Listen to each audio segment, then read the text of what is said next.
ಹೆಡ್ಲೈನ್ಸ್ನ ಪ್ರಾಯೋಜಕರು NBC bearings ದೀರ್ಘಾವಧಿ ಸ್ಪರ್ಧೆಗಾಗಿ ಸುದೀರ್ಘವಾಗಿ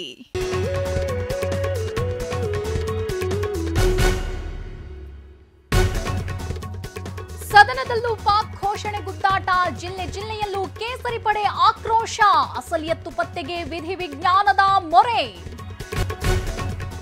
ವಿದ್ಯುತ್ ದರ ಇಳಿಕೆ ಮಾಡಿದ ಸರ್ಕಾರ, ಯೂನಿಟ್ಗೆ ₹1 10 ಪೈಸೆ ಕಡಿತ, 100 ಯೂನಿಟ್ಗಿಂತ ಅಧಿಕ ಬಳಕೆದಾರರಿಗೆ ಲಾಭ. ಬೇಸಿಗೆಗೂ ಮುನ್ನ ಬರಿದಾಗ್ತಿದೆ ಕಬಿನಿ, ಗದಗ ಬಜೆಟ್ನಲ್ಲೂ ನೀರಿನ ಜಟಾಪಟಿ, ಕೊಪ್ಪಳ ಬಾಗಲಕೋಟೆಯಲ್ಲಿ ಸೂರ್ಯನ ಪ್ರತಾಪ.